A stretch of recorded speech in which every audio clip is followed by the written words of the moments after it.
Document నా పేరు మీదే ఉంటుంది ఫ్లాట్ది, మేము ఇద్దరం కలిసి ఉన్న ఫ్లాట్ అది.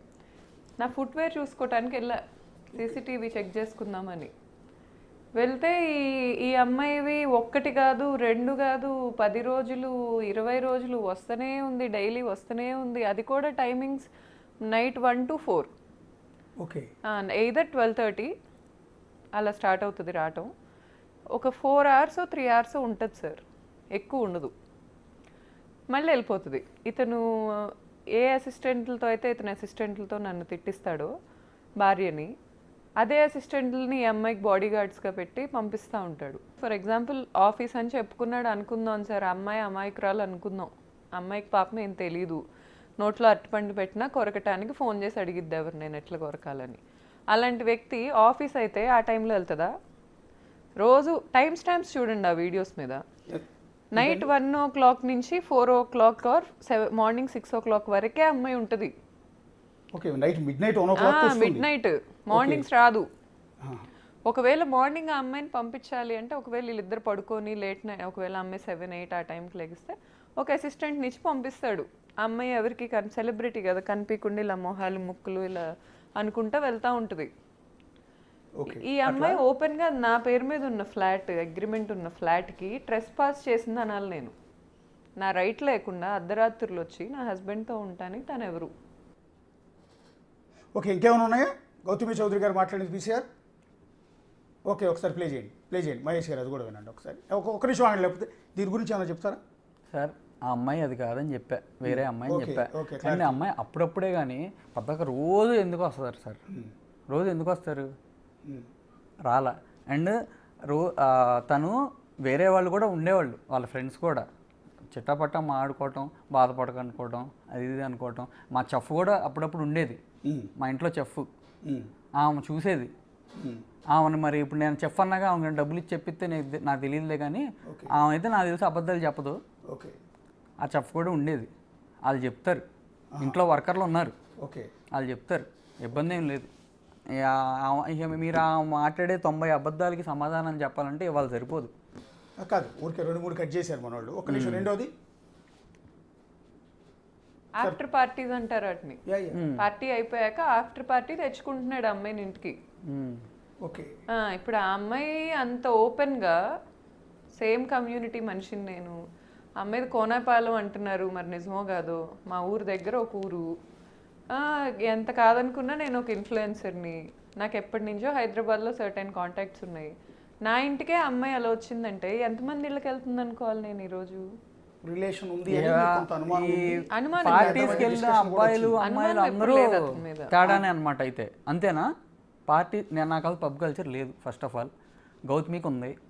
మీరు వెళ్ళరా అసలు పబ్కి? సార్, గౌతమి పెళ్లి కాకముందు గన్నవరంలో దొరికిపోతే మా నాన్న ఫోన్ చేశారు, ఎవరో పక్కన తాగేసి ఉంది ఒక అమ్మాయిని. ఆ అమ్మాయి తాగిద్దో లేదో, నేను తాగుతాను లేదో, ఆ అమ్మాయి బెస్ట్ ఫ్రెండ్ యూఎస్లో ఉంటుంది, యామిని కృష్ణ. మరి ఆ అమ్మాయి నా మీద చెప్పిద్దో నాకు తెలియదులే, కానీ ఆ అమ్మాయి తాగిద్దో లేదో అని అడిగితే మాత్రం నిజం చెప్పింది. ఆ అమ్మాయి ఖచ్చితంగా తాగేసి దొరికిపోవటం అంటే ఎట్లండి గన్నవరం? మేము ఊరికే అట్లా నైట్ కాలేజ్ అయిపోయిందా, నైట్ 10 తర్వాత ఊరికే అట్లా తిరుగుతాం కదా సార్ ఫ్రెండ్స్ అన్నాక. నైట్ డ్రంక్ అండ్ డ్రైవ్లో దొరికారని మీరు అనేది? అలా తిరిగాం. ఓకే, ఆ అమ్మాయి నేను, ఇంకో అమ్మాయి నా ఫ్రెండ్ తిరిగాం. తిరిగినప్పుడు మేము అర్ధరాత్రి అంటే మరి పోలీసులు వచ్చారు. గన్నవరం దగ్గర ఒక శ్మశానం దగ్గర ఊరికే దిగి కారు దిగి మాడుకుంటున్నాం. ఓకే, మాడుకుంటే ఆ పోలీస్ వచ్చాడు. ఓకే, చెప్తే ఇట్లా చెప్పాను నేను పలానా వాళ్ళ అబ్బాయి నేను. మరి టెన్షన్ వచ్చి మా నాన్నకు ఫోన్ చేసాడు. ఓకే సార్, ఇప్పుడు ఆ అమ్మాయి అసలు సార్ వదిలేసింది సార్, అసలు వేస్ట్ టాపిక్. నేను మీకు ఒకటి చూపించిన, ఆ అమ్మాయి అంది అసలు నన్ను ఫ్యామిలీ కింద కలుపుకోలేదు అంది. మా ఫాదర్ వాళ్ళు శాశ్వత ధర్మకర్తలు, మా ఫాదరును ఇంకొకళ్ళు కూడా ఉన్నారు వెంకటేశ్వర స్వామి గుడికి.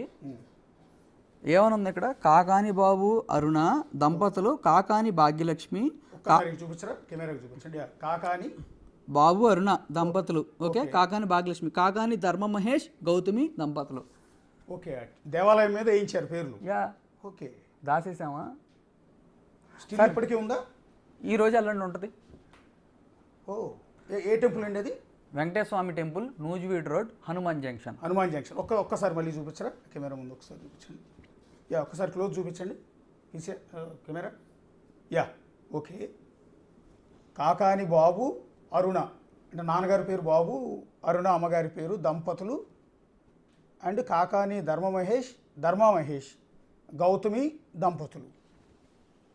ఓకే, మళ్ళీ ఇంకొకరు ఎవరు? భాగ్యలక్ష్మి, మీ కాకాని భాగ్యలక్ష్మి సిస్టర్ అండి. ఓకే ఓకే ఓకే, మీ మొత్తం ఎంటైర్ ఫ్యామిలీ ఇంక్లూడింగ్ గౌతమి గారు. Gautami is my family. Still ఇప్పటికీ ఆ పేరు అట్లా మేము డైవర్స్ అయ్యి విడిపోయినా నా కొడుకు తల్లే కదా. ఇప్పుడు ఇప్పటికీ అదే దేవాలయం మీద ఆవిడ పేరు ఉంది. సార్ మా ఫాదర్ చెప్పారు తెలుసా, మా నాన్న హీరో. ఈరోజు నా కోసం ఎవరు మాట్లాడలే, ఆయన వచ్చి మాట్లాడాడు. మాట్లాడిన తర్వాత మా నాన్న హీరో అని ఎందుకు అంటున్నానంటే, నేను కొడుకుని ఎంత అడుక్కున్నా చూపించలా. నిన్న నాకు మెసేజ్ పెట్టారు మా అత్తగారు సత్యవతి గారు, బాబు నీకు నిజంగా చూపించాలని. ఏదో ఒక మూమెంట్ వచ్చిందిగా మా నాన్న వల్ల. ఆయన ఏం మాట్లాడారో నాకు తెలియదులే కానీ థ్యాంక్స్, మా నాన్న హీరో. నేను ఇప్పుడు వరకు నేను గౌతమి కోసం మా ఇంట్లో వాళ్ళని, మా సిస్టర్తో కూడా గొడవలు పడేవాడిని నిజంగా. అంటే మీరు అమ్మాయి కోసం సూసైడ్ అటెంప్ట్ కూడా చేశారంట కదా, నాన్నగారు చెప్తున్నారు. మరి పిల్లలు అయింది లేకపోతే? ఆ అమ్మాయి అంది నన్ను ఉంచుకో, మీ నాన్న ఒప్పుకోపోతే అని కూడా అంది నాతో. ఓ, నేను సచ్చినంత తొట్టు, మా అమ్మ మీద తొట్టు, మా అమ్మ సచ్చినంత తొట్టు. ఏమో అమ్మా మాట. సరే చిన్నపిల్ల, చిన్న వయసు అంది. నేను పాయింట్అవుట్ చేయట్లే. ఏముంది సార్, ప్రతిదీ పాయింట్అవుట్ చేసుకోకూడదు సార్. నేను అడుగుతున్నది ఏంటంటే, అమ్మాయి అంటే ఎంత ఇష్టం లేకపోతే మీరు సూసైడ్ అటెంప్ట్ చేస్తారు ఆమె కోసం? స్లీపింగ్ టాబ్లెట్స్ మింగారట కదా మీ నాన్నగారు చెప్తున్నారు. మీ నాన్నగారు వద్దన్నారట కదా అసలు అమ్మాయితో పెళ్ళి. అవును సార్, 10,000 మంది ముందు పెళ్లి చేసావంటే అర్థం ఏంటి సార్? దాచుకునే అమ్మాయిలను అట్లా చేసుకుంటావా? నేను మీడియాలో కూడా నాకు నా వైఫ్ కూడా ఉందని కూడా చెప్పాము మొన్న డ్రింకర్ సాయి ప్రమోషన్ అప్పుడు కూడా. ఒక్క నిమిషం, నెక్స్ట్ వీడియో ప్లే చేయరా?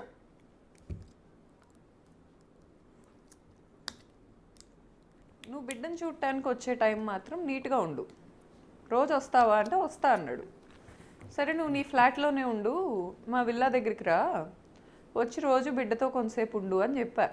వచ్చాడు.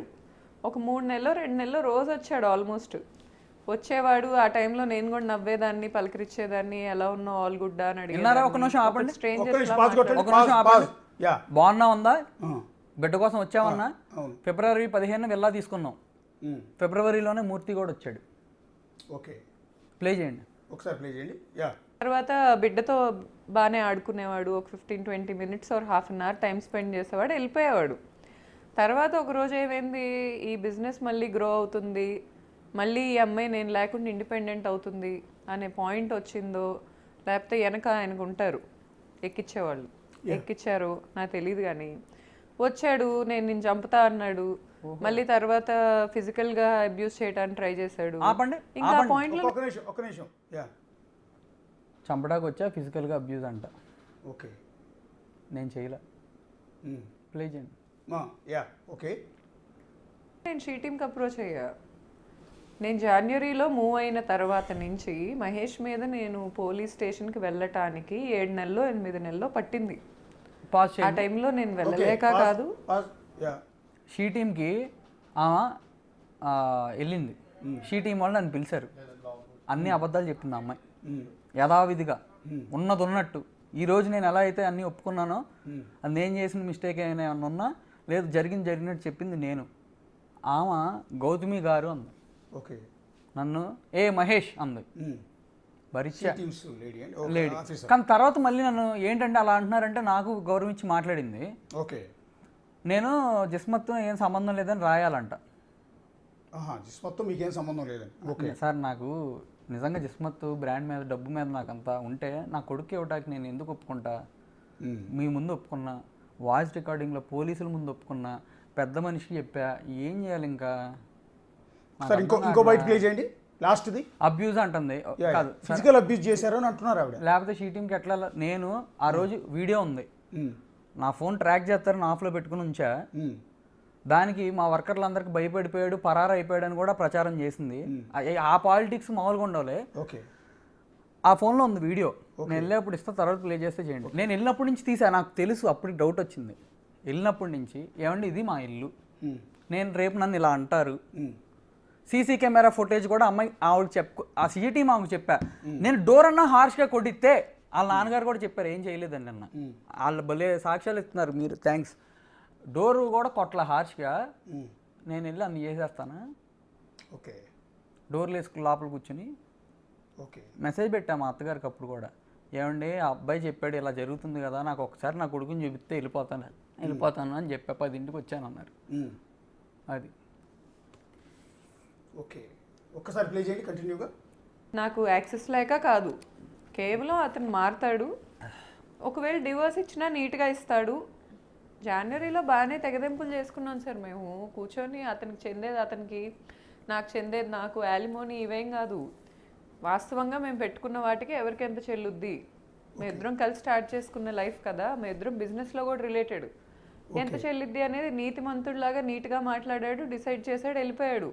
తర్వాత బ్యాక్ ఎండ్ ఇతన్ని చెడగొట్టారు సార్. ఓకే, ఒక నిమిషం సార్. సార్ ఆ అమ్మాయి మార్కెటింగ్ చేసింది సార్ జిస్మత్కి. ఓకే, మీ వల్ల ఇప్పుడు ఈ ఛానల్ ఫుల్ రెప్యుటేషన్ వస్తుంది. మీరు వర్క్ చేస్తున్నారు, ఛానల్ మీరు ఓనరు వేరే వాళ్ళ? ఓనర్ వేరే ఉంటారు కదండి. అలాగే నేను ఎంప్లాయీనే కదా. అలాగే నేను ఒకటి చచ్చాను ఓనర్ని. అండ్ మార్కెటింగ్కి ప్రతి నెల నా దగ్గర బ్యాంక్ స్టేట్మెంట్ ఉంది, ఆ అమ్మాయికి డబ్బులు కొట్టా, మార్కెటింగ్ డబ్బులు వేసా. ఆ అమ్మాయి బ్యాంక్లో జాబ్ చేస్తే నువ్వు జిస్మత్కి రా, మార్కెటింగ్ చేయి, ఏ మాట కామాట బాగా చేసిద్ది మార్కెటింగ్. సో నేను అండ్ ఇంకో వాయిస్ కాల్ కూడా ఉంది, 57 లక్షలు మార్కెటింగ్ ఇచ్చానన్నా లేకపోతే ఆ అమ్మాయికి వైఫ్ కింద ఇచ్చానన్నా అని అంటున్నారు. మార్కెటింగ్ ఇచ్చినప్పుడైతే షేర్ ఎట్లా ఉంటుంది, పేమెంట్ తీసుకుంటే షేర్ ఎట్లా ఉంటుంది జిస్మత్లో, పేమెంట్ పక్కన పడేసి వర్క్ చేయాలి, అప్పుడు షేర్ అడగాలి. నా వైఫ్ అంటావా మొత్తం నీదే, నా వైఫ్ కాదంటావా నా కొడుకుది, నాదని నాకు అవసరంలా.